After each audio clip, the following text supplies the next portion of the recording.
Manchester United take on Crystal Palace in the Monday Night Football at Selhurst Park following that 1-1 draw with Burnley last time out. Erik has been speaking to the media and we can hear from him now.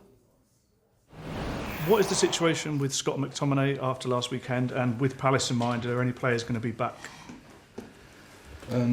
Scott, I think he didn't train so far this week, but I expect him back in training on Saturday, and then we have to see up to the game if he is 100% available or for part in the game. And also after the game we had an issue with Bruno, so he is a doubt for Monday, but he will fight to get also in this game. We know all Bruno, he will never rule him out for any game, so he's giving his best to be available.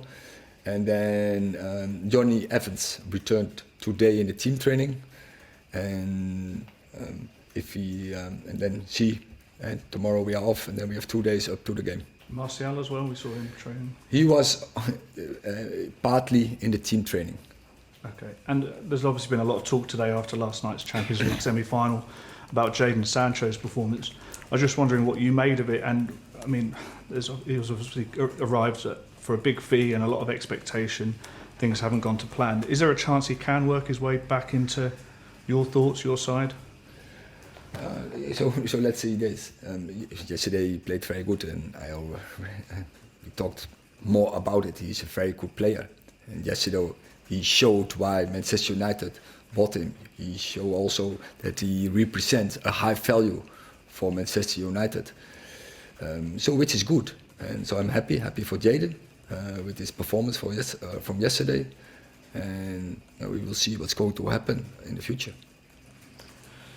Erik, you said last week that you would probably have a chance to talk to Jason Wilcox this week. Have you done that? And are you now putting together the kind of structure and the plan and the site for next season?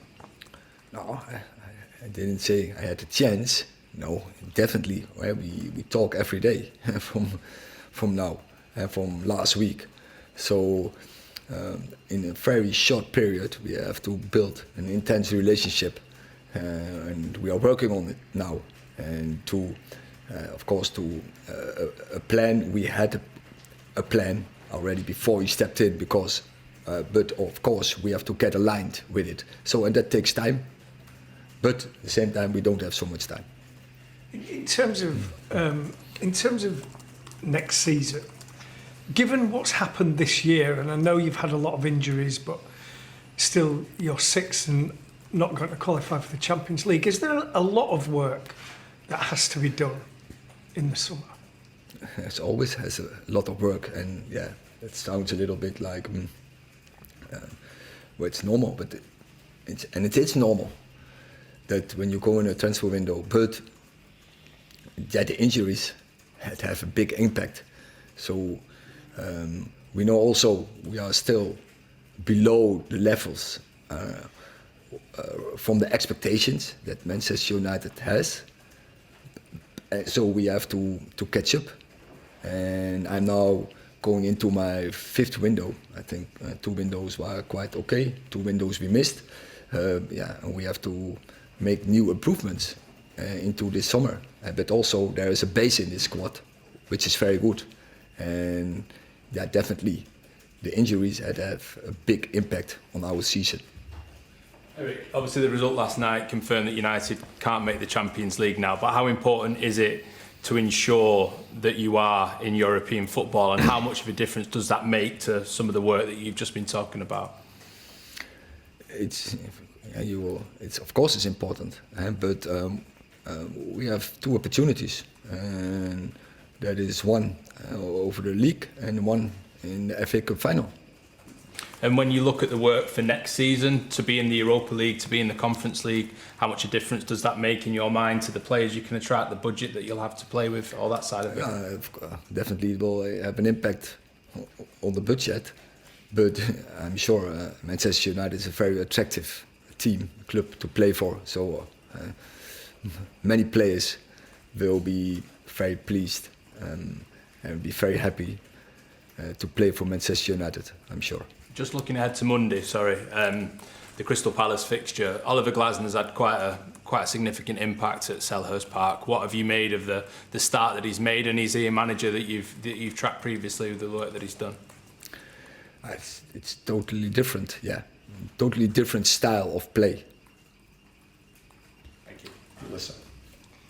Erik, there's been lots of talk about an overhaul of the squad in the summer, a revolution. You've said there's a good base to work with, but what did you make of reports suggesting that most of the players the club would entertain offers for and they would be up for sale? It's a joke, but that is like as long as I worked there, every summer, every window, I think 200 players getting an interest from Manchester United. We did some research, which untrue. And also every summer we sell all the players in our squad. And so you making all the headlines, which is untrue. So I think be calm and also but take some responsibility when you make such a headline. Find a good source if there is some truth in it, and this is totally